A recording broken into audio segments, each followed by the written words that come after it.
Hello friend, আজকে চলে এলাম ঘুরতে স্বামীনারায়ণ মন্দির, যেটা পৈলানে আছে। অনেক বড় এরিয়া নিয়ে এই মন্দিরটা, কিন্তু দুঃখের বিষয় এখন মন্দিরের গেটটা বন্ধ হয়ে গেছে। এখন বাজে ঠিক 1টা বাজে, আর মন্দিরের গেটটা 12টায় বন্ধ হয়ে যায়, তাই মন্দিরের ভিতরে ঢুকতে পারছি না।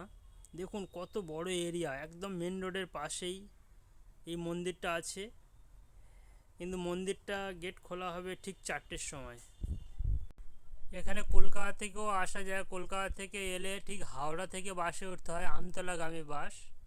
এই আমতলার বাসে এলে এই পৈলান মন্দির বললেই ওরা নামিয়ে দেবে। ঠিক এই পৈলা একদম মন্দিরের সামনেই বাস স্টপ। এটা হলো মন্দিরের দেখুন ওপেনিং এবং ক্লোজিং টাইম, যেটা দেখুন সকাল 7:30 AM থেকে 12টা, আবার 4টে থেকে 8টা। এই ধরনের ভিডিও পাওয়ার জন্য অবশ্যই আমাকে সাবস্ক্রাইব করে বেল আইকনটি অন করে দেবেন।